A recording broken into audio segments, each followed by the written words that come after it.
তাহলে আমরা এক জায়গায় যাব, সেই জায়গাটা হচ্ছে জান্নাতুল ফেরদৌস। আর একটু আসতে বলেন সুবহানাল্লাহ।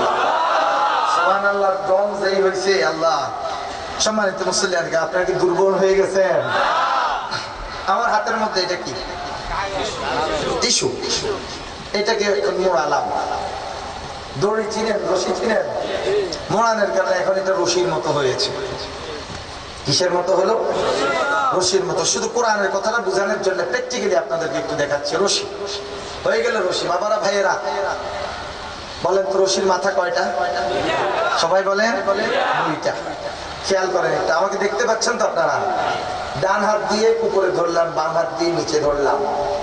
এবার আসেন, আমি ডান হাত উপরের দিকে উঠালাম, বাম হাত কি নিচে দিয়ে উঠতেছে নাকি? উঠে না? ডান হাত উপরের দিকে টানছি, বাম হাতের সাথে সাথে উঠে যাচ্ছে। আল্লাহ পাক বলেছেন তোমরা একটা রশি ধরো। কয় রশি? নাকি 8 রশি ধরবেন? সেখানে গেলে ইমানের গন্ডগোল সৃষ্টি হয়ে যাবে। তবে আমার সঙ্গের সাথী অন্ধকার কবরের বাতি, কবরে হাসরে তোহরায় আমায় বাবা গো, কবরে হাসরে তোহরায় আমায়। সামনে সব যা বসা থাকে সবগুলোর অ্যাকশন একরকম, পজিশন একরকম। হাত দুটো এরকম করবে আর মাথা ঠিক কিনা বলেন? এগুলো কি জিকির না ভণ্ডামি? তাইলে আমরা 8 রশি আর 9 রশি আর 10 রশি ধরবো না, রশি ধরবো কয়টা? জানাচ্ছেন নাকি গো আমার বন্ধুগণ? কবরে হাসরে আমাদেরকে তরাইবেন কে? আল্লাহ। বাবা এরা কি তরাবে? আরে বাবার খবর কি হবে? সেই বাবার কোনো খোঁজ খবর থাকবে নাকি? কত বাবা, হারে বাংলাদেশের কত বাবা। এখন নতুন করে এক বাবা গজাইছে, নাম দিয়েছে সে নাকি সুফি সম্রাট, নাম হলো মাহবুবে খোদা। এই চেয়ারটার মধ্যে ওকে দিলেও বসতে পারবে না, ঢুকবে না চেয়ারের ভিতরে। এটা এই মোটা ফটকা মাছের মতো। ফটকা মাছ চিনেন নাকি? ফটকা মাছ সামনে এটাতে এরকম করে, তাহলে এটা ফুলে শুরু করে। ঠিক কিনা বলেন? আমি প্রথম যখন তারে দেখলাম, আমি ভাবছি নিজেকে মোটা দেখানোর জন্য হয়তো বা তার জামার ভিতরে বালিশ একটা ঢুকেছে। পরে তার এক ভক্তরে জিজ্ঞেস করলাম, আপনার বাবার পেটে তো বড় কেন, বালিশ কয়টা ঢুকেছে? না হুজুর, বালিশ না, বাবার পেটের ভিতরে আল্লাহ পাকের রহমত পুরে আছে, তো এই জন্য পেট ফুলে আছে। আমরা সবাই বলি না আউযুবিল্লাহ। আমার ভাইরা, সে বলতেছে কি যে আল্লাহ পাক রব্বুল আলামিন আরশে আজিমের মধ্যে এর সুরত ধরে বসে আছে। আর ভক্তদেরকে বলে যে আপনাদের বাবা নবীর কন্যা ফাতেমাকে বিয়ে করেছে, আপনাদের কি বিশ্বাস? সবাই বলে হ্যাঁ বাবা। তাহলে আজকে আপনাদের সামনে ঘোষণা করছি, আমি হচ্ছি সেই নবীর কন্যা ফাতেমার স্বামী। আমরা সবাই বলুন নাউযুবিল্লাহ। দেখেন আমার এই কথাটুকু পরেরটা বাদ দিয়ে শুধু এইটুকু রেকর্ড দেখেন আপনারা ইউটিউবে বা ফেসবুকে ছেড়ে দিয়ে বললেন না যে নাসিরউদ্দিন হেলালি বলছেন রাসূলের কন্যার আধ্যাত্মিক স্বামী। আমি আমার কথা বলছি না, এটা দেওয়ানবাগির কথা বলছি। ও ওর খানকার নাম দিয়েছে বাবে রহমত। আমি বলছি এটা বাবে রহমত না, এটা হচ্ছে বাবে গজব। ঠিক কিনা বলুন? যেই ব্যক্তি এই দাবি করতে পারে যে আল্লাহ পাক আরশে আজিমে আমার সুরত ধরে বসে আছে, তাহলে সে কি সেখানে কি আল্লাহর রহমত নাজিল হবে না গজব নাজিল হবে? আমরা সবাই বলি আলহামদুলিল্লাহ, বাবার কোনো অভাব নাই। আমি আপনাদের কক্সবাজারে বাজার ঘাটা একটা জায়গা আছে, চিনেন নাকি? কক্সবাজারের মূল প্রপার প্রাণ কেন্দ্র। এই জানুয়ারি মাসের 8 তারিখে কিছু হক কথা বলতে লাগছিলাম, সেখানে প্রতিবাদ এসে গেছে। আমার আলোচনার সময় ছিল 1.5 ঘন্টা। যখন চতুর্মুখী প্রতিবাদ, একবার প্রশাসনের পক্ষ থেকে, আরেকবার সোনার ছেলেদের পক্ষ থেকে, আরেকবার বাবার ভক্তদের পক্ষ থেকে, 3 রকম প্রতিবাদ যখন আসছে, আমি বলেছি স্পষ্ট ভাষায় যে আমার জন্য যদি রব্বুল আলামিন একটা বুলেট বরাদ্দ রাখেন, সেই বুলেট আমার থেকে কেউ সরাতে পারবে না।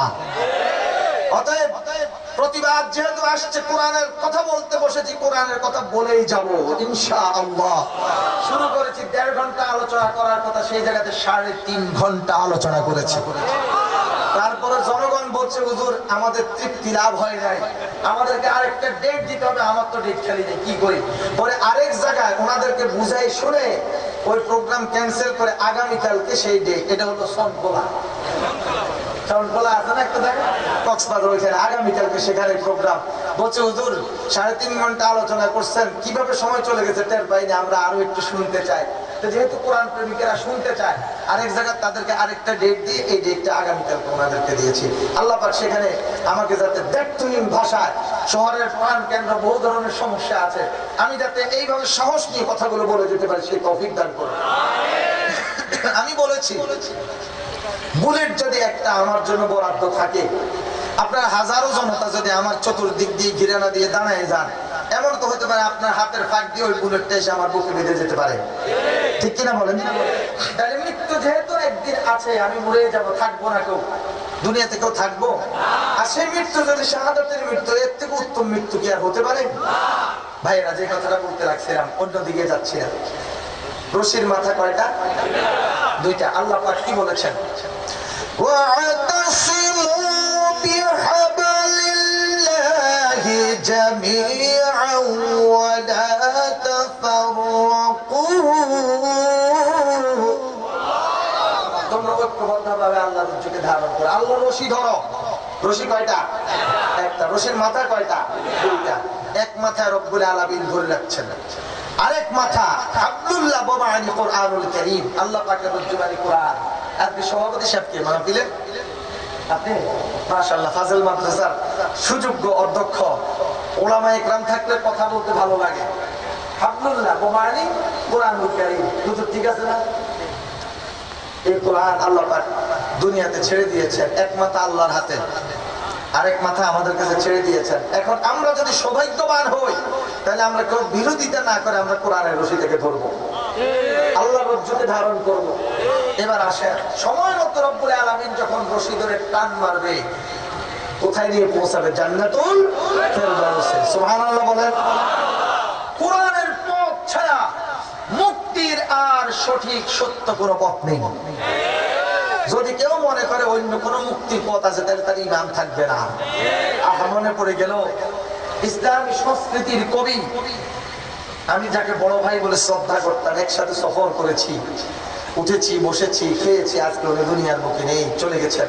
কবি মতিউর রহমান মল্লিক ভাই, আল্লাহ ওনাকে জান্নাতুল ফেরদাউস নসিব করেন বলে আমি।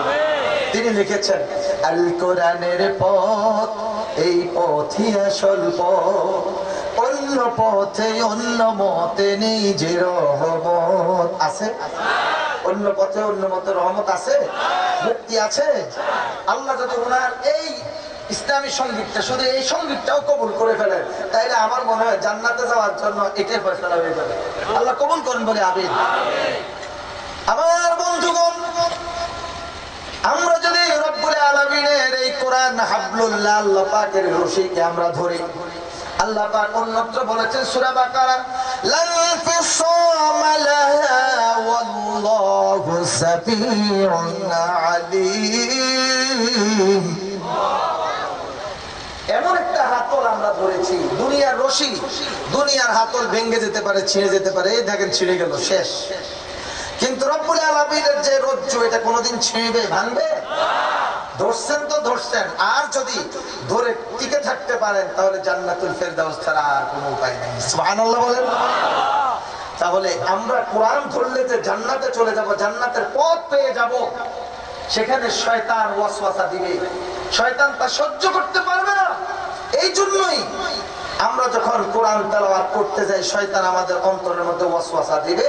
তাই রব্বুল আলামিন স্পষ্ট ভাষায় জানিয়ে দিয়েছেন, কোরআন তেলাওয়াতের আগে তোমরা পড়ো আউযু বিল্লাহি মিনাশ শাইতানির রাজিম। আরেকবার সবাই পড়ো আউযু বিল্লাহি মিনাশ শাইতানির রাজিম। আল্লাহ পাক জি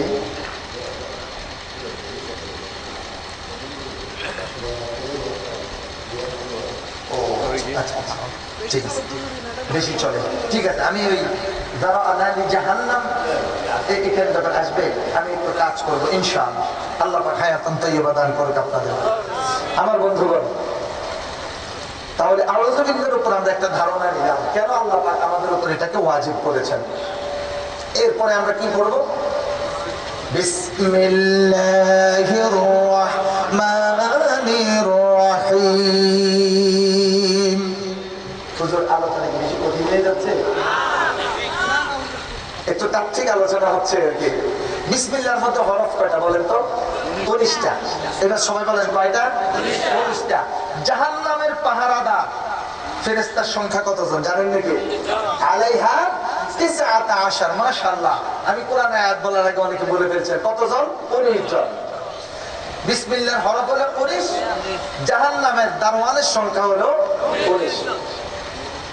হযরত আব্দুল্লাহ ইবনে মাসউদ রাদিয়াল্লাহু তাআলা বর্ণনা করেন রাসূল করিম সাল্লাল্লাহু আলাইহি ওয়াসাল্লাম বলেছেন, তাফসীর ইবনে কাসির, তাফসীর কুরতুবী, তাফসীর রুহুল মাআনি, তাফসীর নূরুল কুরআন, তাফসীর আহসানুল বায়ান, এই পাঁচটা তাফসীরের মধ্যে আমি এই হাদিসটা পেয়েছি।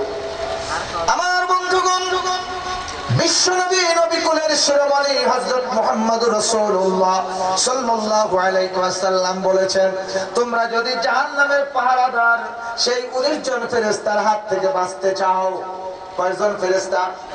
19 জন ফেরেশতার হাত থেকে বাঁচতে চাও, তার নজর থেকে বাঁচতে চাও, তাদের নজর থেকে বাঁচতে চাও, তাহলে তোমরা প্রত্যেকটা কাজের শুরুতে পড়বে বিসমিল্লাহির রাহমানির রহিম। আমার বন্ধুগণ, বিসমিল্লাহর হরফ হলো 19। এক একটা হরফ এক একজন ফেরেশতার সামনে গিয়ে ঢাল হিসেবে দাঁড়িয়ে যাবে।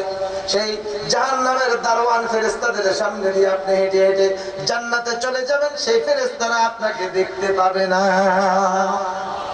সুবহানাল্লাহ বলবেন নাকি? আমার ভাইয়েরা, আরেকটা হাদিসের মধ্যে এসেছে, রাসূল করিম সাল্লাল্লাহু আলাইহি ওয়াসাল্লাম বলেছেন, যে ব্যক্তি দৈনিক পড়বে 19 বার বিসমিল্লাহির রহমানির রহিম, কতবার? 19 বার। আর 5 ওয়াক্ত সালাত ঠিকমতো আদায় করবে। এবার 19 আর 5 যোগ করেন, কত হয়? কত? 24। রাত দিনে মোট কত ঘন্টা? 24 ঘন্টা। 24টি ঘন্টা যদি আপনি নফল ইবাদতের মধ্য দিয়ে কাটিয়ে দেন, যে সওয়াব পাবেন যারা দৈনিক 19 বার পড়বে বিসমিল্লাহির রহমানির রহিম, 5 ওয়াক্ত সালাত ঠিকমতো আদায় করবে, 24টি ঘন্টা নফল ইবাদত করলে যে সওয়াব আল্লাহ পাক তার আমলনামার মধ্যে সেই সওয়াব দান করবেন। সুবহানাল্লাহ। আউযু বিল্লাহি মিনাশ শাইতানির রাজীম। বিসমিল্লাহির রাহমানির রহিম। ওয়ালাকাদ যারা'না লিজাহান্নাম কাসীরাম মিনাল জিন্নি ওয়াল ইনস লাহুম কুলুবুন লা ইয়াফকাহুনা বিহা ওয়ালাহুম আ'য়ুনুন লা يبصرون بها ولهم آذان لا يسمعون بها أولئك كالأنعام بل هم أضل أولئك هم الغافلون صدق الله العظيم। বিতাড়িত মারদুদ শয়তানের ওয়াসওয়াসা থেকে মহান আল্লাহর কাছে পানাহ চাই। পরম করুণাময় দয়ালু মেহেরবান আল্লাহর নামে উচ্চ রয়েছে শুরু করছি। আমার বন্ধুগণ, এরপর আল্লাহ পাক বলে দিয়েছেন, ওয়ালাকাদ যারা'না লিজাহান্নামা কাসীরাম মিনাল জিন্নি ওয়াল ইনস। মানুষ, জিন এবং মানুষের মধ্য থেকে অনেকগুলো জিন এবং অনেকগুলো মানুষকে আমি রব্বুল আলামিন জাহান্নামের জন্য তৈরি করেছি। বলুন নাউযুবিল্লাহ। লাহুম কুলুবুন লা ইয়াফকাহুনা বিহা, যাদের কলব রয়েছে, যাদের অন্তর রয়েছে, সেই কলব দিয়ে, সেই অন্তর দিয়ে তারা বুঝে না, উপলব্ধি করে না। ওয়ালাহুম আ'য়ুনুন লা ইউবসিরুনা বিহা, তাদের চক্ষু রয়েছে, তারা সেই চক্ষু দিয়ে দেখে না। ওয়ালাহুম আযানুন লা ইয়াসমাউনা বিহা, তাদের কান রয়েছে, তারা সেই কান দিয়ে শোনে না। উলাইকা কাল আনআম, তারা হচ্ছে চতুষ্পদ জন্তুর মতো। বালহুম আদাল, বরং এর চেয়ে আরো নিকৃষ্ট। উলাইকা গাফিলুন, আর তারাই হলো প্রকৃতপক্ষে অমনোযোগী। সাদাকাল্লাহুল আযীম। মহান আল্লাহ সত্যই বলেছেন। আল্লাহ কি সত্য বলেছেন না মিথ্যা বলেছেন? আমার বন্ধুগণ, আল্লাহ পাক বলে দিয়েছেন জিন এবং মানুষের মধ্য থেকে অনেকগুলো জিন এবং অনেকগুলো মানুষকে আমি রব্বুল আলামিন জাহান্নামের জন্য তৈরি করেছি। এখন সুয়ালে মুকাদ্দার আবার আরেকটা প্রশ্ন সৃষ্টি হয়ে যাচ্ছে, হুজুর গো, আল্লাহ পাক এখানে মানুষের কথা বললো, তো জিনের কথা কেন বলেছে? জিন জাতি এবং মানব জাতির কথা কেন বলেছে? আল্লাহ জিন এবং মানব জাতি, জিন জাতি এবং মানব জাতি উভয় জাতিকে সৃষ্টি করেছেন রব্বুল আলামিনের ইবাদত করার জন্য। আসুন, কুরআনুল কারীমের মধ্যে রয়েছে ওয়া মা খালাকাতুল জিন্না ওয়াল ইনসা ইল্লা লিয়াবুদুন। আল্লাহু আকবার। আমার ভাইয়েরা, আল্লাহ পাক জানিয়ে দিয়েছেন আমি জিন জাতি এবং মানব জাতিকে শুধুমাত্র কেবলমাত্র আমি রব্বুল আলামিনের ইবাদত করার জন্য সৃষ্টি করেছি। ঠিক কিনা বলেন? জিন জাতি মানব জাতি রব্বুল আলামিনের ইবাদত করবে। এখন এই জিনের মধ্যে শয়তান রয়েছে, মানুষের মধ্যে শয়তান রয়েছে। এই জিনের মধ্যে যারা শয়তান, শয়তানের উত্তরসূরি, শয়তানের অনুসারী, মানব জাতির মধ্যে যারা শয়তান, যারা শয়তানের উত্তরসূরি, শয়তানের অনুসারী, এই সমস্ত জিন এবং এই সমস্ত মানুষগুলোর জন্য আমি জাহান্নাম সৃষ্টি করে রেখেছি। ঠিক কিনা বলুন? আমার ভাইয়েরা, এবার আপনাদের কাছে আমার একটা প্রশ্ন, বলেন তো এখানে দুইটা শয়তানের কথা বলা হয়েছে, একটা হলো জিন শয়তান আর একটা হলো মানুষ শয়তান। যদি কোন জিন শয়তানকে বলে আজকে এটা কি টাউন খালি না, ফুলতলা স্টেশন, এখানে মাহফিল হচ্ছে, মাহফিলের প্যান্ডেল, ও জিন, দুষ্ট জিন, যাও এই মাহফিলের প্যান্ডেলটা উড়াই দাও। একটা জিনের পক্ষে আমার মনে হয় 1 থেকে 2 সেকেন্ডের মধ্যে প্যান্ডেলটা উড়াই দেওয়া সম্ভব, কারণ জিন অত্যন্ত শক্তিশালী। ঠিক কিনা বলুন?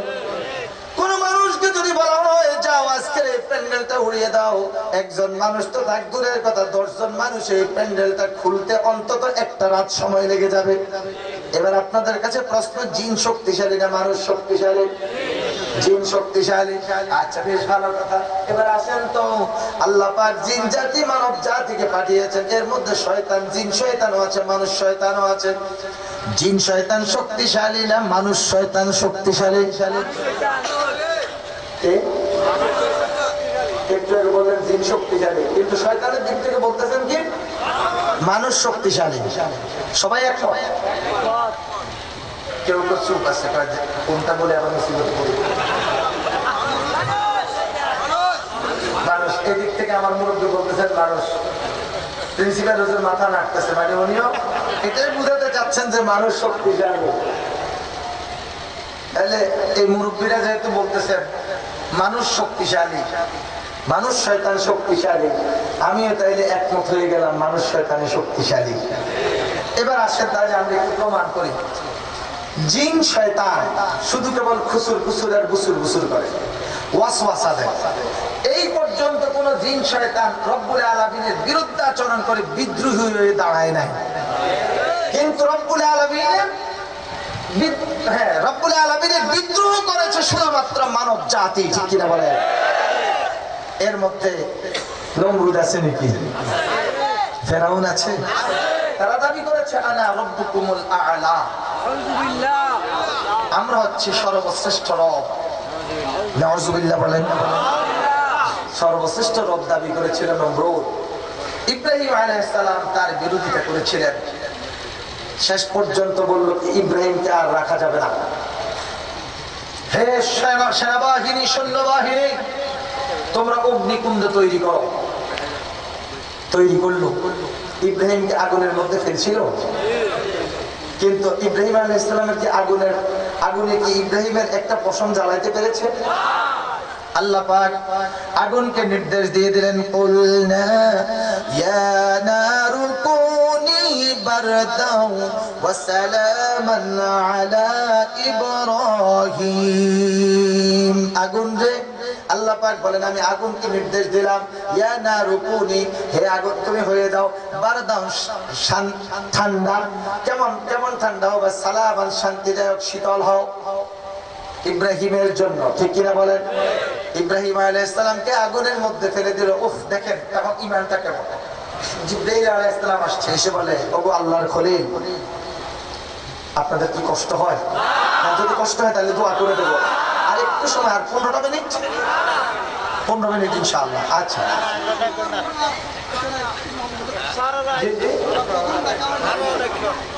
আচ্ছা, না 1 ঘন্টা না। শুনেন, আমাকে দাওয়াত দেওয়া হয়েছে আজকে 29 তারিখের জন্য। 29 তারিখে শেষ করা দরকার ছিল, 30 তারিখ কিন্তু চলে আসছে, ঠিক কিনা বলেন? তো 30 তারিখ যেহেতু চলে আসছে, 30টা 8-13 মিনিট ইনশাআল্লাহ আমি মুখতাসার কয়েকটা কথা বুঝাই দেবো। বয়স্ক মুরব্বীদেরও কষ্ট হচ্ছে, আবার আমাদের আগামীকাল ফজরের নামাজও সকলের পড়তে হবে, ঠিক না? আল্লাহ যদি বাঁচায় রাখে, আপনারা যদি চান, আসা শুরু করছি, ইনশাআল্লাহ ভবিষ্যতে আরো আসতে পারবো না। হক কথা বলার কারণে কাটা দিয়ে দেবেন পথে। আচ্ছা, কাটা তো আশা করে দেবেন না আপনারা। আমি বলে থাকি, বাংলাদেশে ইসলামের রাজধানী হলো 2টা, একটা হলো কক্সবাজার, আলহামদুলিল্লাহ বলেন, আর একটা ইসলামের রাজধানী হলো সাতক্ষীরা। সাতক্ষীরা, আজকে সাতক্ষীরার মানুষগুলো ঘর বাড়িতে থাকতে পারছে না, তাদের জন্য আফসোস হয়। ঘর বাড়িতে আজকে প্রায় 8-9 বছর হয়ে গেছে, নিজের ঘর বাড়িতে কেউ যেতে পারছে না। পুরুষেরা পুরুষ শূন্য হয়ে গেছে। আর সাতক্ষীরাবাসী মহা বিপদে আছে, আল্লাহ তাদেরকে হেফাজত করুন বলে আমিন। ভাইয়েরা আমার, আমরা যে আলোচনা করছিলাম, কোন বিষয়ে বলছিলাম, কোন কথা? ইব্রাহিম আলাইহিস সালাম আগুনের মধ্যে ফেলে দিয়েছে। আগুন ইব্রাহিম আলাইহিস সালামের একটা পশম জ্বালাতে পারে না। ঈমানটা কেমন ছিল এই কথা বলতে গিয়ে হযরত জিবরাইল আলাইহিস সালাম এসে বললেন, আল্লাহর খলিল, নমরুদ তো আপনাকে এই মুহূর্তে আগুনে ফেলে দেবে। আপনি যদি আমাকে বলেন, আমার নূরের পাখা আছে 600, এত পাখা লাগবে, একটা পাখা দিয়ে এমনি শুধুমাত্র একটু বাতাস দেব, কোথায় উড়ে চলে যাবে নমরুদের অগ্নিকুণ্ড, শুধু আপনি আমাকে একটু অনুমতি দেন। ইব্রাহিম আলাইহিস সালাম জিবরাইলকে পাল্টা প্রশ্ন করলেন, জিবরাইল, তোমার কথা বলার অপরাধে আজকে আমি কি আগুনে নিক্ষিপ্ত হচ্ছি, নাকি আল্লাহর কথা বলার অপরাধে? তখন জিবরাইল আলাইহিস সালাম বললেন যে, আপনি তো আল্লাহর কথা বলার কারণেই তো আপনাকে আজকে আগুনে ফেলে দেওয়া হচ্ছে। তাহলে আমার সে আল্লাহ কি দেখছেন না? যদি রব্বুল আলামিন প্রয়োজন মনে করেন আমাকে বাঁচাবেন, আর যদি আল্লাহ প্রয়োজন মনে করেন নমরুদের আগুনের মধ্যে আমাকে জ্বালায় পোড়ায় শহীদ করে দেবেন। তারপরে জিবরাইল, তোমার সাহায্য আমার প্রয়োজন নেই, সাহায্য যদি প্রয়োজনে রব্বুল আলামিন আমাকে সাহায্য করেন। এটাই বলা হয় ঈমান, ঠিক কিনা বলেন? রাসূল সাল্লাল্লাহু আলাইহি ওয়াসাল্লামের 3 জন সাহাবী, একজন হযরত সুমাইয়া রাদিয়াল্লাহু তাআলা আনহা, মহিলা সাহাবী, ইসলামের প্রথম মহিলা শহীদ। আর পুরুষদের মধ্যে ইসলামের প্রথম পুরুষ শহীদ হচ্ছেন হযরত ইয়াসার রাদিয়াল্লাহু তাআলা আনহু, স্বামী এবং স্ত্রী। সুমাইয়া রাদিয়াল্লাহু তাআলা আনহাকে ধরে এনে বলল, সুমাইয়া, তোমাকে হত্যা করব, 80-র উপরে বয়স। তিনি বললেন, ক্বালা রাসূলুল্লাহ সাল্লাল্লাহু আলাইহি ওয়াসাল্লাম, যাকা তুআমাল ঈমান মান রাদিয়া বিল্লাহি রাব্বান ওয়া বিল ইসলামি দীনান ওয়া মুহাম্মাদুর রাসূলা। যে ব্যক্তি আল্লাহকে রব, ইসলামকে দ্বীন, মুহাম্মদ সাল্লাল্লাহু আলাইহি ওয়াসাল্লামকে রাসূল হিসেবে সন্তুষ্ট চিত্তে গ্রহণ করেছে, সে ঈমানের স্বাদ পেয়েছে। আমি ঈমানের স্বাদ পেয়েছি, অতএব সেই ঈমান ত্যাগ করা আমার পক্ষে সম্ভব নয়। মারতে চাও মেরে ফেলো, আমি শহীদ হয়ে যাব। সুবহানাল্লাহ। সুমাইয়া রাদিয়াল্লাহু তাআলা এই কথা শুনে তার তলপেটের মধ্যে বল্লম দিয়ে এমন জোরে আঘাত করেছে, বল্লম টান দিয়ে বের করার পর টিউবওয়েল থেকে যেরকম পানি পড়ে ঠিক সেরকম রক্ত ঝরা শুরু হলো। রক্তক্ষরণ হতে হতে তিনি শহীদ হয়ে গেলেন। ধরা হলো ইয়াসারকে, তোমার স্ত্রীকে শেষ করেছি, এবার তোমার পালা, ইয়াসার তোমাকে শেষ করব। একই কথা ইয়াসার রাদিয়াল্লাহু তাআলা আনহু, আমি ঈমানের স্বাদ পেয়েছি। দুটো শক্তিশালী উট ধরে নিয়ে আসলো। দুইটা উটের দুই পায়ের সাথে, দুইটা উটের দুই পায়ের সাথে হযরত ইয়াসার রাদিয়াল্লাহু তাআলা দুটো পা বেঁধে দিল। দুই উট দুদিকে চালিয়ে দিল, দুই উট দুই দিকে চলে গেল। হযরত ইয়াসার রাদিয়াল্লাহু তাআলা মাঝখান দিয়ে ফেটে গেল, শরীরের দুই অংশ দুই দিকে চলে গেল। হযরত ইয়াসার রাদিয়াল্লাহু তাআলা শহীদ হয়ে গেলেন। আমার বন্ধুগণ, তাদের শাহাদাতের সিঁড়ি বেয়ে এই জমিনে বিপ্লব এসেছিল, ঠিক কিনা বলেন? এখনো আবার সেরকম কিছু রক্তের প্রয়োজন। যদি আবার আমরা কিছু মুমিন মুসলমান সেরকম রক্ত দিতে পারি, তাহলে আবার আল্লাহর এই জমিনে আল্লাহর দ্বীনটা কায়েম হয়ে যাবে। আবার বন্ধুগণ, তৃতীয় নম্বরে ধরলো হযরত ইয়াসির রাদিয়াল্লাহু তাআলা আনহুর পুত্র আম্মার রাদিয়াল্লাহু তাআলা আনহুকে। আম্মার ইবনে ইয়াসিরকে বলল, আম্মার, তোমার মাকে হত্যা করেছি, তোমার বাবাকে হত্যা করেছি, এবার তোমার পালা, তুমি কি করবে? একই জবাব তিনিও দিলেন। রাসূল সাল্লাল্লাহু আলাইহি ওয়াসাল্লাম বলেছেন, যাকা তুআমাল ঈমান মান রাদিয়া বিল্লাহি রাব্বান ওয়া বিল ইসলামি দীনা ওয়া বিমুহাম্মাদির রাসূলা। সবাই বলে সাল্লাল্লাহু আলাইহি ওয়াসাল্লাম। এবার আম্মার ইবনে ইয়াসিরকে বলল, তাদেরকে এক একজনকে এক এক রকম এক এক ভাবে আমরা শহীদ করেছি, মেরেছি, এবার তোমার পালা, তোমাকে আমরা হত্যা করব জ্বলন্ত আগুনের মধ্যে ফেলে দিয়ে।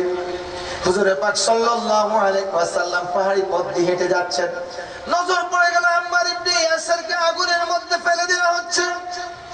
হুজুর দূর থেকে আল্লাহর কাছে দোয়া করলেন আর আগুনকে বললেন, ইয়া নারু কুনি বারদান ওয়া সালামান আলাল আম্মার কামা কুনতা বারদান ওয়া সালামান আলা ইব্রাহিম।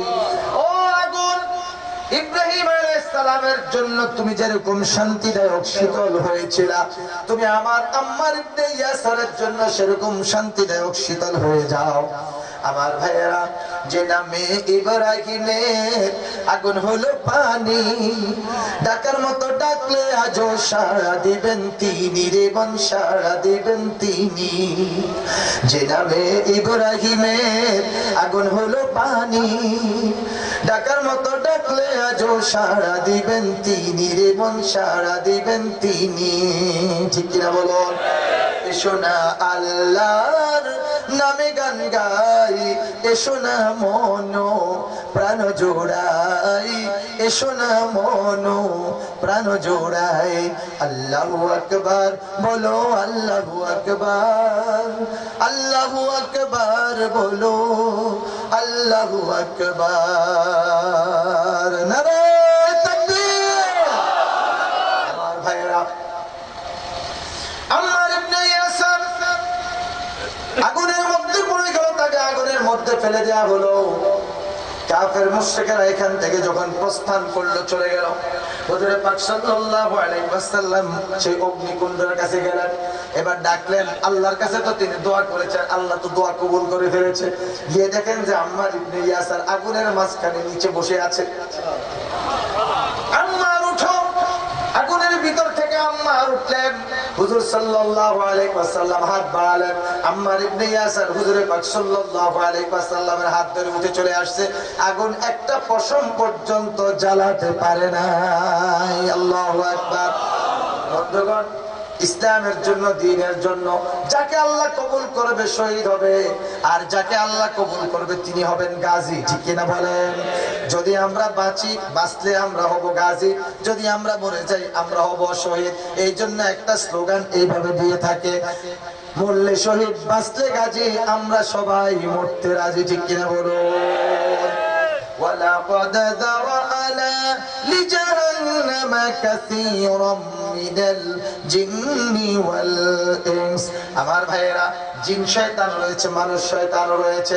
জিন শয়তানের তুলনায় মানুষ শয়তান হলো শক্তিশালী। নমরুদ আল্লাহ পাকের বিরুদ্ধাচরণ করেছে, বিদ্রোহ করেছে, কিন্তু সেই নমরুদ আল্লাহর খলিল ইব্রাহিম আলাইহিস সালামকে মারার চেষ্টা করলো, আল্লাহ পাক বাঁচাই দিয়েছেন একটা পা ভাঙ্গা মশা দিয়ে। শুধুমাত্র একটা পা ভাঙ্গা মশার মাধ্যমে নমরুদকে শেষ করে দিলেন। ঠিক কিনা বলুন? হযরত মূসা আলাইহিস সালাম দাওয়াত দিচ্ছেন,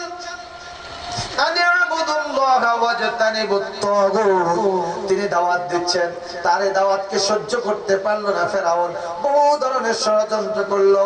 শেষ পর্যন্ত মূসা আলাইহিস সালামকে শেষ করে দেবে। আল্লাহ পাক বললেন, মূসা গো, ওগো আমার খলিল, আপনি এই জনপদে থাকার দরকার নেই, আপনি আপনার অনুসারীদেরকে নিয়ে হিজরত করেন। যখন হযরত মুসা আলাইহিস সালাম তিনি তার অনুসারীদেরকে নিয়ে হিজরত করার জন্য প্রস্তুতি নিয়ে চলে যাচ্ছেন।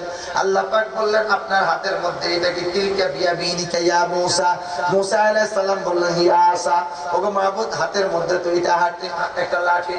বিচলিত হবেন না, টেনশন করবেন না, নীল দরিয়া পার হতে হবে, আপনি লাঠি দিয়ে পানির উপর আঘাত করেন। আল্লাহ পানির উপর আঘাত করলে কি হবে? এই মুসা সবসময় প্রশ্ন খাটেন, এখন কোনো প্রশ্ন নাই, আঘাত করো। আঘাত করেছে, একটা নয় দুইটা নয়, নীল নদের মধ্য দিয়ে মোট 12টা রাস্তা আল্লাহ পাক সৃষ্টি করে দিলেন। বনি ইসরাইলের 12 গোত্র, 12টি গোত্র পার হওয়ার জন্য 12টি রাস্তা। 1 নাম্বার রাস্তার মধ্যে যারা আছে তারা 12 নাম্বার রাস্তার লোকদেরকে দেখতে পাচ্ছে, 12 নাম্বার রাস্তার মধ্যে যারা আছে তারা 1 নাম্বার রাস্তার লোকদেরকে দেখতে পাচ্ছে।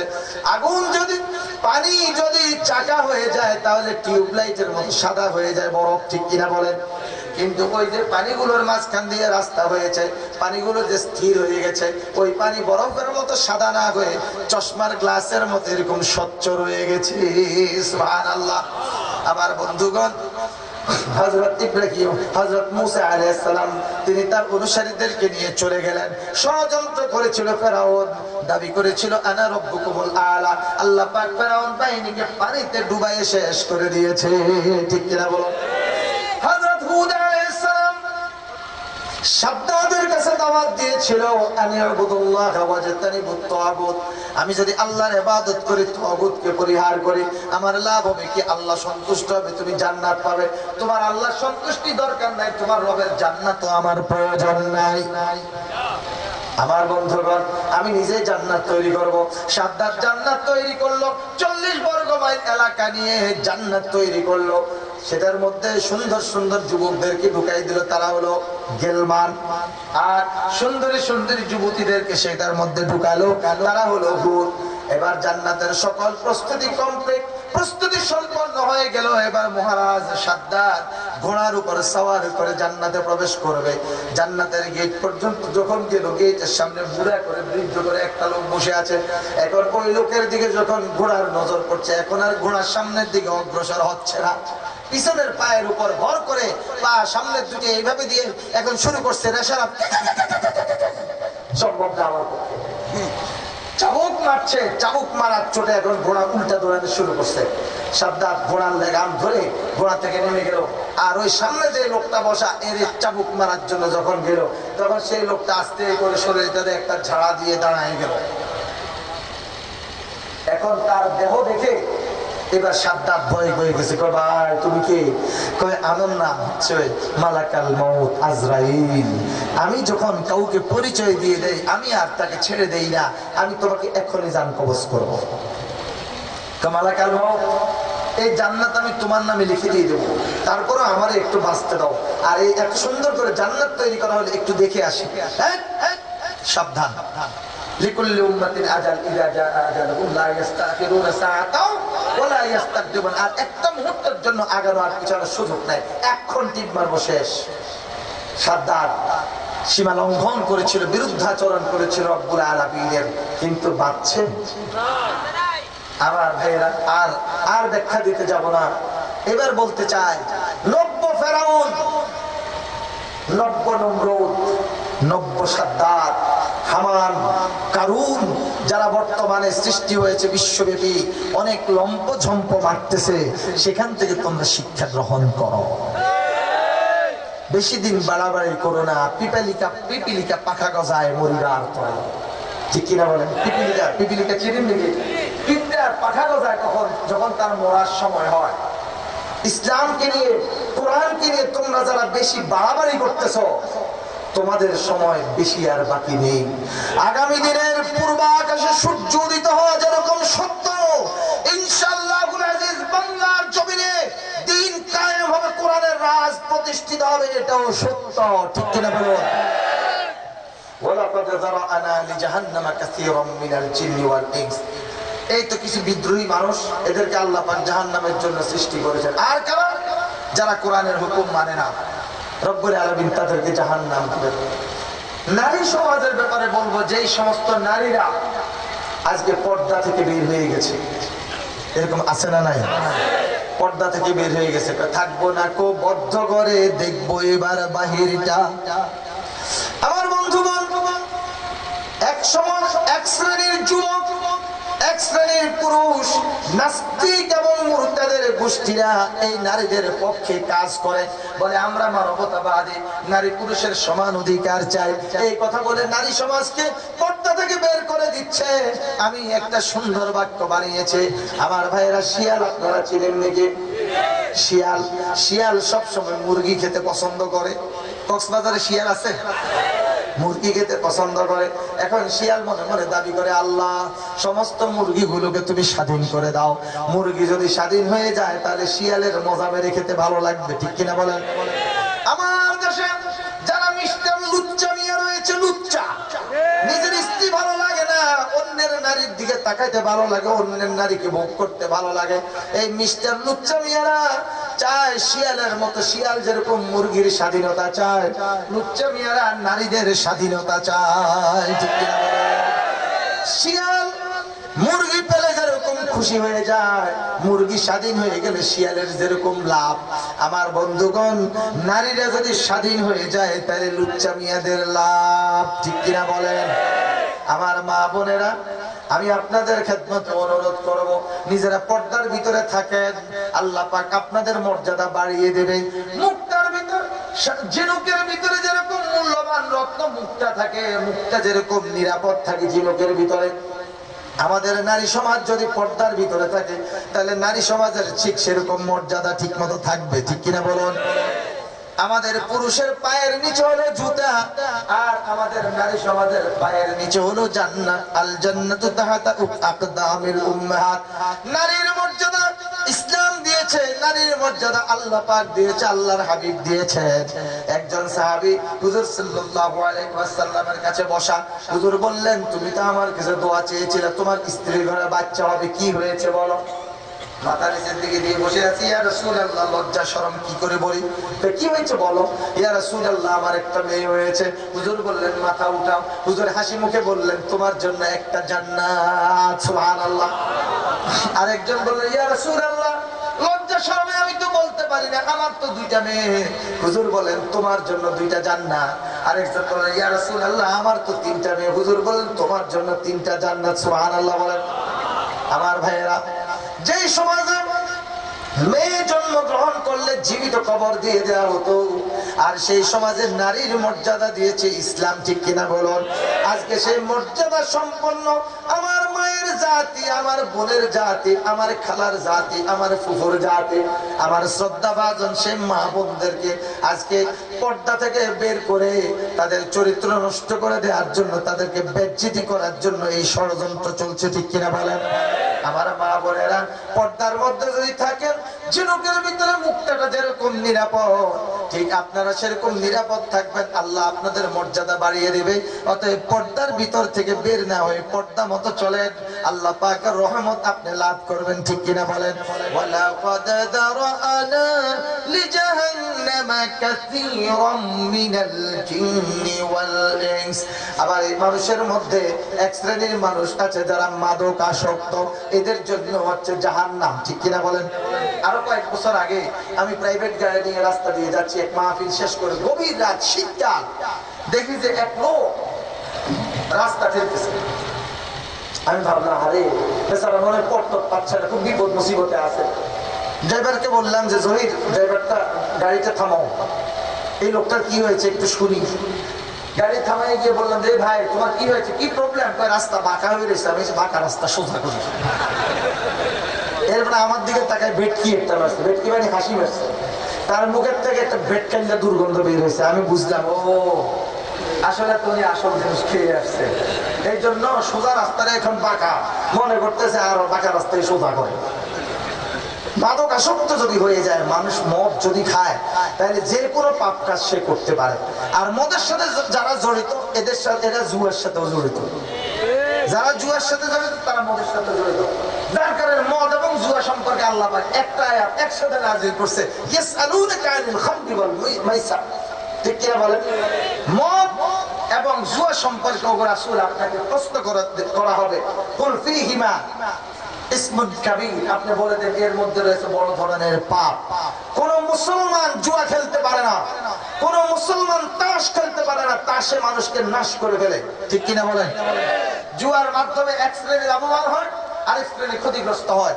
আজকে যে শ্রেণী লাভবান হয়েছে 1 লক্ষ টাকা পেল, আগামীকালকে আবার যখন খেলতে বসবে 1 লক্ষ টাকার সাথে আরো 1 লক্ষ টাকা 2 লক্ষ টাকা তার চলে যাবে। তাহলে এই জুয়ার উসিলায় মানুষ ক্ষতিগ্রস্ত হচ্ছে।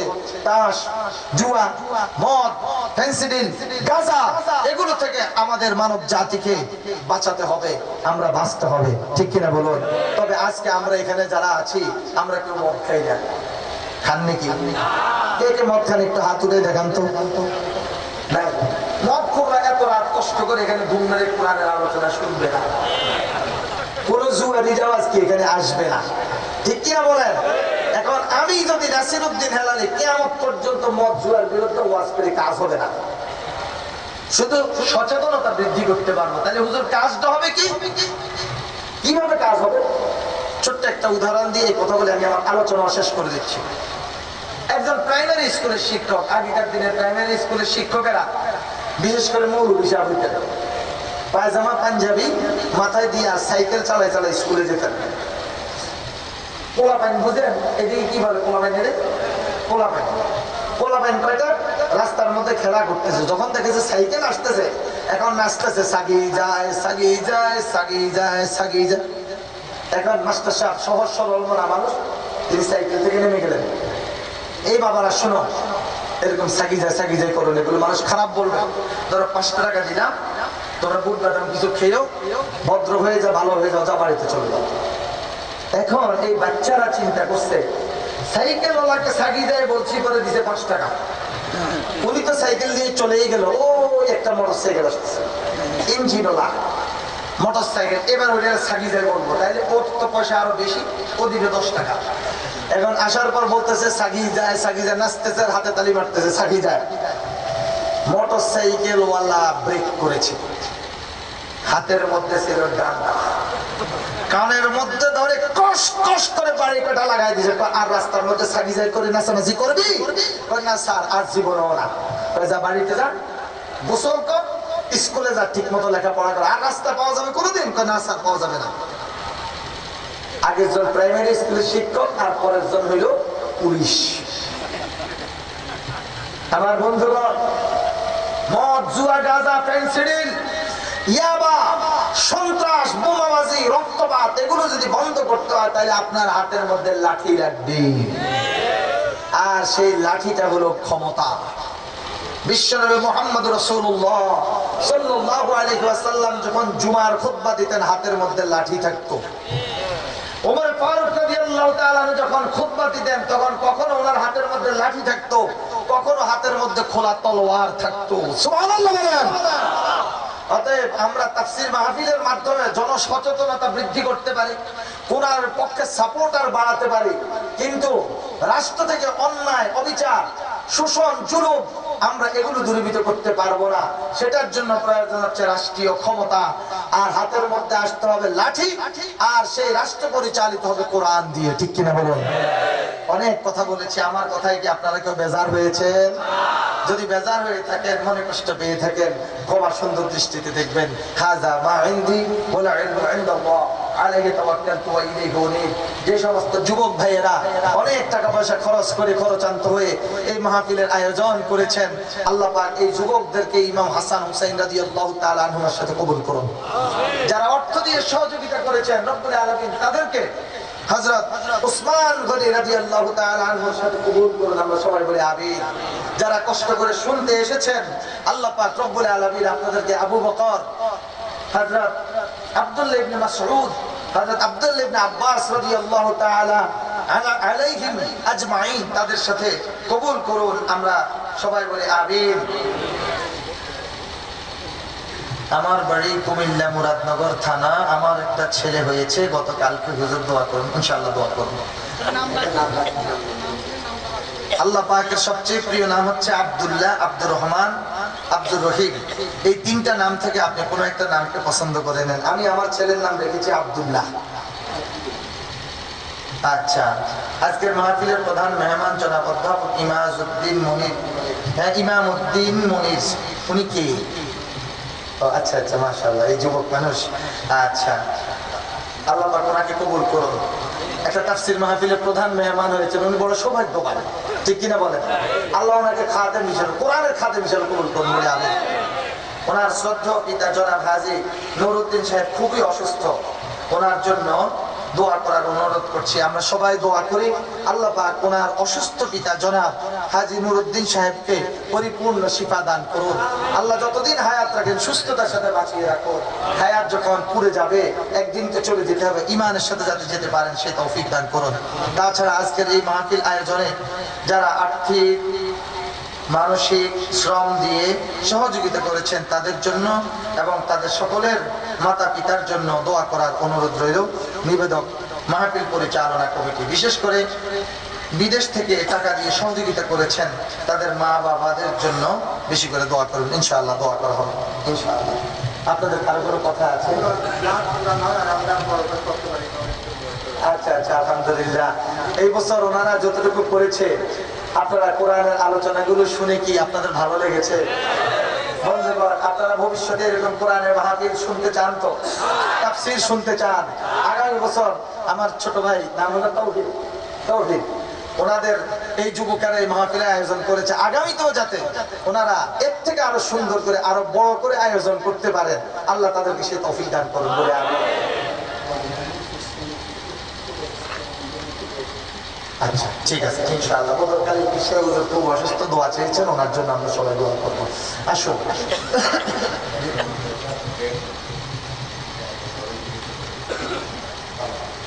আলহামদুলিল্লাহ আলহামদুলিল্লাহ। তো আমরা দোয়ার আগে সূরা ফাতিহা একবার এবং সূরা ইখলাস 3 বার পড়ব। আউযু বিল্লাহি মিনাশ শাইতানির রাজিম। বিসমিল্লাহ, আলহামদুলিল্লাহ।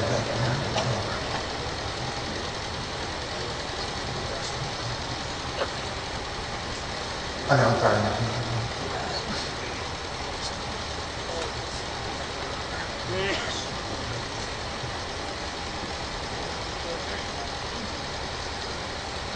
قل هو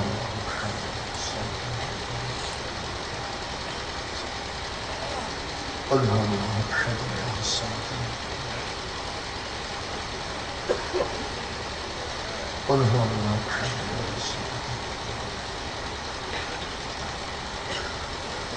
আমরা সবাই নামাজের মধ্যে যে দুরূদ শরীফ পড়ি, সবাই একটাবার পড়ে নেই। আল্লাহুম্মা সাল্লি আলা মুহাম্মাদ ওয়া আলা আলি মুহাম্মাদ কামা সাল্লাইতা আলা ইব্রাহিম ওয়া আলা আলি ইব্রাহিম ইন্নাকা হামিদুম মাজিদ। আল্লাহুম্মা বারিক আলা মুহাম্মাদ ওয়া আলা আলি মুহাম্মাদ কামা বারাকতা আলা ইব্রাহিম ওয়া আলা আলি ইব্রাহিম ইন্নাকা হামিদুম মাজিদ। أستغفر الله أستغفر الله أستغفر الله ربي من كل ذنب وأتوب إليه لا حول ولا قوة إلا بالله العلي العظيم.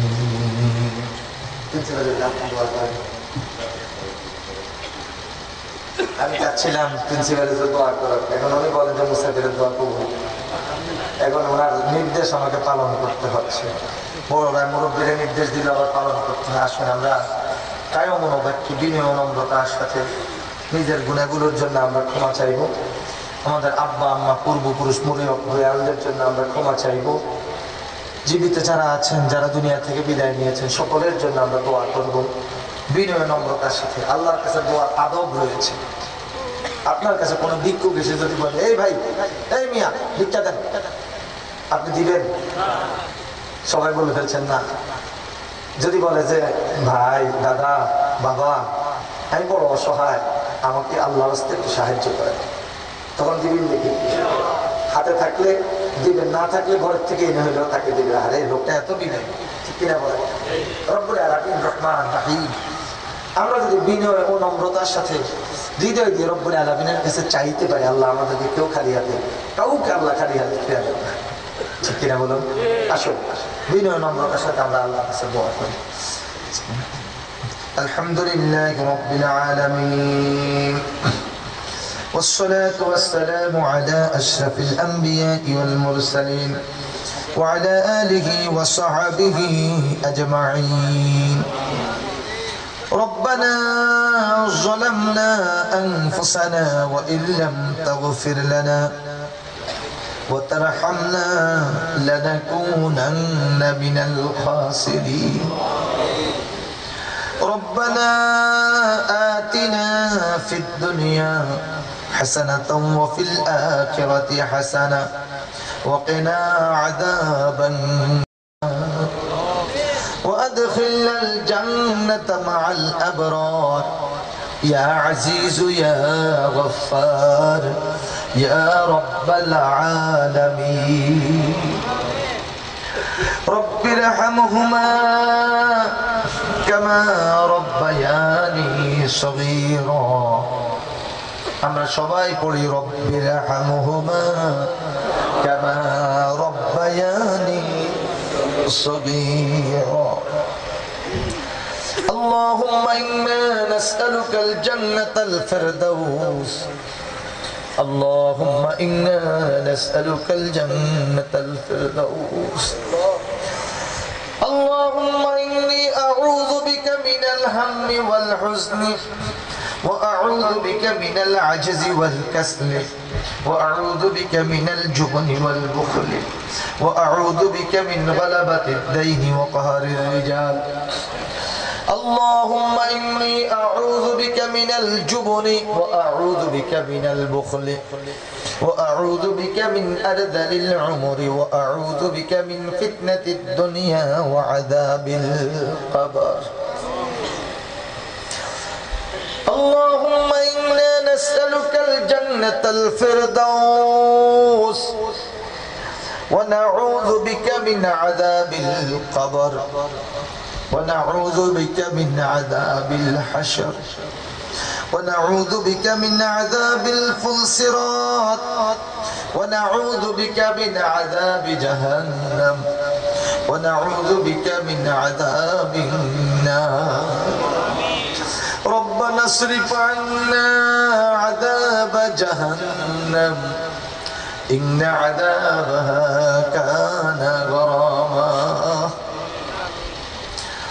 يا رب العالمين يا مجيب الدعوات يا مجيب السائلين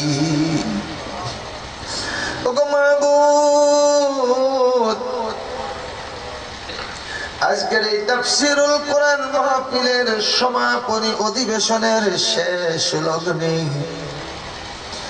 তোমার প্রিয় মাহবুব বান্দাদেরকে সাথে নিয়ে তোমার শাহী দরবারে হাত পেতেছি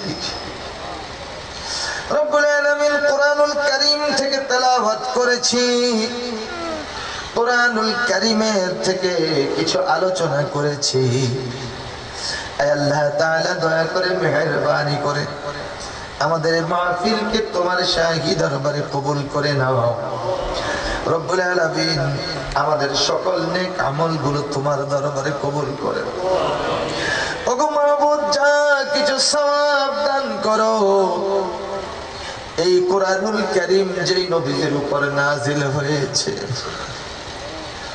যেই নবীজি এই কোরআনের জন্য নিজের রক্ত দিয়েছেন নবীজির দান মোবারক শহীদ হয়েছে সেই আমাদের প্রিয় নবী হুজুরে পাক সাল্লাল্লাহু আলাইহি ওয়াসাল্লামের রওজা মোবারক সোনার মদিনায় পৌঁছায়া দাও রব্বুল আলামিন আদম আলাইহিস সালাম থেকে এই পর্যন্ত যত নবীন সিদ্দিকিন শুহাদা ওয়াস সালিহিন পীরে কামেল বুজুর্গান দ্বীন আউলিয়া ইকরাম মুহাদ্দিসিন ইকরাম মুফাসসিরিন ইকরাম ফুকাহা ইকরাম দুনিয়া থেকে বিদায় নিয়ে কবরবাসী হয়ে গেছে আল্লাহ গো দয়া করে তাদের প্রত্যেকের আরওয়াহের উপরে সওয়াব পৌঁছায়া দাও রব্বুল আলামিন তোমার এই বাংলার জমিনে কোরআনের কথা বলার অপরাধে যাদেরকে শহীদ করে দেয়া হয়েছে আল্লাহ দয়া করে তাদের প্রত্যেকের আরওয়াহের উপরে সওয়াব পৌঁছায়া দাও আল্লাহ তাদের কবরগুলোকে জান্নাতের টুকরা বানিয়ে দাও ওগো মাহবুব, আমরা যারা আজকের মাহফিল প্যান্ডেলে বসে তোমার দরবারে হাত পেতে বসে আছি,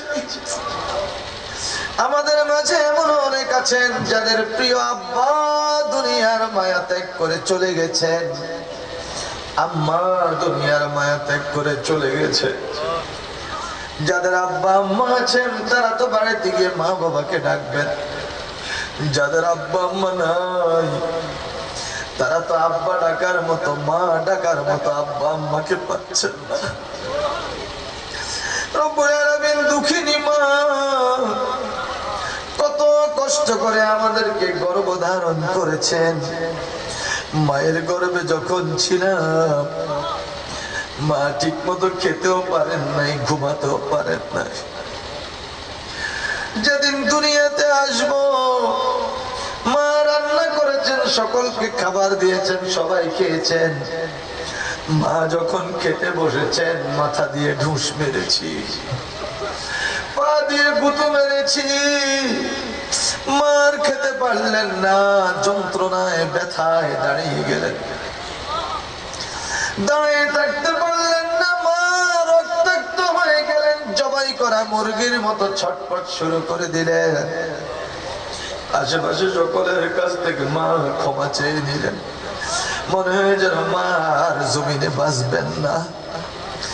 মায়ের এত যন্ত্রণা এবং কষ্টের মধ্য দিয়ে আমরা দুনিয়ার বুকে এসেছি। ধাত্রী মা যখন আমাদের মায়ের সামনে আমাদেরকে তুলে ধরেছেন, 10 মাসের গর্ভকালীন কষ্ট, প্রসবকালীন ব্যথা বেদনা সব ভুলে গিয়ে মা মুখের সাথে জড়াই ধরে আমাদের মুখে দুধ দিয়ে দিয়েছে। ওগো আল্লাহ, অনেকের সেই দুঃখিনী মা দুনিয়ার বুকে নাই। অন্ধকার কবরে রেখে আসার পর আজ পর্যন্ত খবরও নিতে পারলাম না। অনেকের বাবা দুনিয়ার বুকে নাই, সেই অন্ধকার কবরে রেখে আসার পর আজ পর্যন্ত আব্বারও তো খবর পাওয়া গেল না। আয় আল্লাহ, যাদের আব্বা আম্মা নাই তাদের আব্বা আম্মার আরওয়াহের উপরে সওয়াব পৌঁছায়া দাও। রব্বুল আলামিন যাদের আব্বা আম্মা আছেন তাদেরকে সুস্থতার সাথে নেক হায়াত দারাজ করো। আজকের মাহফিলের সম্মানিত প্রধান অতিথি ইমাম উদ্দিন মনির ভাই, তার আব্বা নুরউদ্দিন সাহেব অসুস্থ, আল্লাহ তুমি তাকে পরিপূর্ণ শিফা দান করো। আরো যারা যারা অসুস্থ আছেন আল্লাহ তুমি তাদেরকে সুস্থতার সাথে নেক হায়াত দারাজ করো। ওগো মাহবুব, আমরা গুনাহগার, গুনার দিকে যদি তাকাই মনে হয় যেন গুনার সমুদ্রে ডুবে আছি। আল্লাহ দয়া করে মেহেরবানি করে আমাদের প্রত্যেকের জিন্দেগির সকল গুনাহ খাতা তুমি দয়া করে মাফ করে দাও।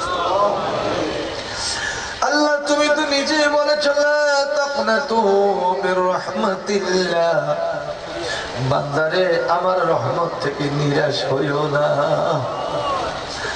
আল্লাহ আমরা তোমার রহমত থেকে নিরাশ নই, তোমার রহমতের আশায়, গুনাহ মাফের আশায় তোমার দরবারে ভিক্ষুকের মতো হাত পেতে বসে আছি। আল্লাহ তুমি আমাদের আজকের মাহফিল প্যান্ডেলে আমরা যারা বসে আছি আমাদের দিকে তোমার কুদরতি রহমতের নজর দাও। তোমার বান্দারা কিভাবে আল্লাহ আল্লাহ বলে তোমাকে ডাকছে। কোন সন্তান যদি মা বাবাকে এইভাবে আব্বা আম্মা বলে ডাকে, মা বাবার মনের মধ্যে যদি কোনো কষ্ট থাকে, এই ডাক শোনার পর সব কষ্ট ভুলে গিয়ে সন্তানকে জড়াই ধরবে। আয় আল্লাহ, তুমি তো আব্বা আম্মা থেকে কত কোটি কোটি গুণ বেশি দয়ালু। ভগবান আল্লাহ, আমাদের গুনার দিকে না তাকিয়ে তুমি তোমার রহমতের দরিয়ার দিকে তাকিয়ে আমাদেরকে তুমি মাফ করে দাও। আমাদের মাঝে যারা অভাবগ্রস্ত তাদের অভাবগুলো দূর করে দাও, যারা ঋণগ্রস্ত ঋণগুলো পরিশোধ করার তৌফিক দাও, যারা বিপদগ্রস্ত বিপদ থেকে দয়া করে তাদেরকে উদ্ধার করো। বিশেষ করে কোরআনের কথা বলার অপরাধে আমাদের যে সকল দ্বীনি ভাইয়েরা বাড়ি ঘরে থাকতে পারেন না, আল্লাহ তুমি তাদের প্রতি তোমার কুদরতি রহমত নাযিল করো, তাদেরকে হেফাজত করো। যেই সমস্ত ভাইয়েরা আজকে কারাগারে বন্দী আছেন আল্লাহ তুমি তাদেরকে আশু মুক্তির ব্যবস্থা করে দাও। আয় আল্লাহ, আমার একটা বন্ধু নাম হচ্ছে ডক্টর শফিকুল ইসলাম মাসুদ, তাকে মেরে মেরে মেরে মেরে তার কোমর ভেঙে দিয়েছে, নিঃশক্তিতে ঠিক মতো হাঁটতে পারে না। আরেকটা ছোট ভাই তুল্য নাম হচ্ছে দেলোয়ার হোসেন, রব্বুল আলামিন তার মেরুদণ্ডটাকে ভেঙে দিয়েছে। আয় আল্লাহ তুমি তাদের উপর তোমার খাস রহমত নাযিল করো। রব্বুল আলামিন আরেকজন আমাদের প্রিয় নেতা, যিনি এই সারা বাংলাদেশের তাফসীরুল কোরআন মাহফিল এই নামকরণ করেছে, আমাদের রাহবার, আমাদের শ্রদ্ধেয় ওস্তাদ তুল্য বিশিষ্ট আলেমে দ্বীন, কোরআনের পাখি হযরতুল আল্লামা জনাব হযরত মাওলানা দেলোয়ার হোসেন সাঈদী সাহেব, আল্লাহ তুমি তার মুক্তির ব্যবস্থা করে দাও। তার সাথে সাথে আরো যে সকল নেতৃবৃন্দ কারাগারে আছেন, যারা মাজলুম হয়ে কারাগারে আছেন, আল্লাহ তুমি তাদের জেল থেকে মুক্তির ব্যবস্থা করে দাও। আল্লাহ গো, যারা জুলুম করছে জালেমদেরকে আল্লাহ তুমি হেদায়েত নসিব করো। যদি জালেমদের নসিবে হেদায়েত না থাকে তাহলে তোমার ইলমের মধ্যে তাদের জন্য যে ব্যবস্থা রেখেছো সেই ব্যবস্থাটুকু তাড়াতাড়ি নিয়ে নাও। আমাদের দেশের মুসলমানদেরকে দয়া করে তুমি মুক্ত করো গো আল্লাহ। আয় আল্লাহ, আমাদের সাথে অনেক ছাত্ররা হাত উঠেছে, তাদের জিহান শক্তি বৃদ্ধি করে লেখাপড়ায় উন্নতি দান করো। যে সমস্ত তরুণ ছাত্ররা ইউনিভার্সিটিতে, বিশ্ববিদ্যালয়ে, কলেজে, মাদ্রাসায় ছাত্রদের কাছে কোরআনের দাওয়াত নিয়ে বেড়াচ্ছে, ঘুরে বেড়াচ্ছে, আল্লাহ এই সকল ছাত্রগুলোকে তোমার কুদরতি হাতে আমানত করলাম, তুমি তাদেরকে হেফাজত করো। রব্বুল আলামিন, অনেক বিদেশি রয়েছেন যারা এই মাহফিল বাস্তবায়নের জন্য সহযোগিতা করেছেন, আল্লাহ সেই বিদেশি ভাইদেরকে প্রবাস জীবনে নিরাপদে রাখো, সহি সালামতে কামাই রোজগার করার তৌফিক দান করো। আয় আল্লাহ, যারা দেশে আছেন, যে যে পেশায় রয়েছেন, কেউ ব্যবসায়ী, কেউ শ্রমজীবী, কেউ কর্মজীবী, কেউ চাকরিজীবী, যারা যারা এই মাহফিলে দান করেছেন, আল্লাহ তুমি তাদের দানকে কবুল করে নাও। আখিরাতে তুমি নাজাতের উসিলা বানিয়ে দিও আল্লাহ। আল্লাহ তাদের দুনিয়াতে কামাই রোজগারে বরকত দিয়ে দাও, ঘর বাড়িতে খায়ের বরকত রহমত নাজিল করো। আয় আল্লাহ, এই এলাকাতে চিংড়ির চাষ হয়, যারা চিংড়ির চাষ করেন আল্লাহ, এই চিংড়ি চাষী মৎস্যজীবী, আল্লাহ তাদের উপর তোমার খাস রহমত নাজিল করো। অনেকে লবণের চাষ করেন, লবণ চাষী, আল্লাহ তাদের লবণ চাষের উপর তুমি খাস বরকত নাজিল করো। আল্লাহ প্রত্যেকের কামাই রোজগারে বরকত দান করো। আল্লাহ তুমি আমাদের দোয়াকে কবুল ও মঞ্জুর করে নাও। আয় আল্লাহ, অনেক অনেক যুবকেরা এত বড় মাহফিল বাস্তবায়নের জন্য কত কষ্ট করেছে, পরিশ্রম করেছে। তারা যদি ইচ্ছা করতে জমিনের বুকে তারা গানের আয়োজন করতে পারতো, যাত্রার আয়োজন করতে পারতো, সেই দিকে না গিয়ে তারা কোরআনের মাহফিলের আয়োজন করেছে। আল্লাহ এই যুবকদেরকে তুমি কবুল করে নাও, তাদের খেদমত কবুল করো। আল্লাহ তাদের উপর তোমার খাস রহমত নাজিল করো। আজকের মাহফিলের প্রধান অতিথি এতক্ষণ পর্যন্ত মাহফিলে বসে আছেন, অনেক জায়গাতে প্রধান অতিথিকে আমরা খুঁজেও পাই না। সভাপতি সাহেব এতক্ষণ পর্যন্ত বসে রয়েছেন, আল্লাহ তুমি তাদেরকে তোমার খাদেম, কোরআনের খাদেম হিসেবে কবুল করে নাও। আল্লাহ আমাদের প্রত্যেকের জীবনের সকল নেক দোয়াগুলোকে কবুল করে নাও। আমাদের প্রত্যেকের উপর তোমার খাস রহমত নাজিল করো। আয় আল্লাহ তাআলা, এই বছরের মাহফিলকে কবুল করে নাও।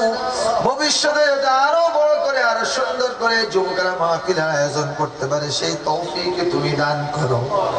আয় আল্লাহ, কতদিন এই জমিনে বেঁচে আছি জানি না, যতদিন বেঁচে থাকি দ্বীন ইসলামের উপর টিকে থাকার তৌফিক দাও। মৃত্যুর ডাক যখন আসবে ইমানের সাথে মৃত্যু নসিব করো। মালাকুল মউত যখন জান কবজ করতে আসবে আমাদের প্রত্যেকের জবানে এবং কলবে জারি করে দিও লা ইলাহা ইল্লাল্লাহু মুহাম্মাদুর রাসূলুল্লাহ সাল্লাল্লাহু আলাইহি ওয়াসাল্লাম। আসসালামু আলাইকুম ওয়া রাহমাতুল্লাহি ওয়া বারাকাতুহু।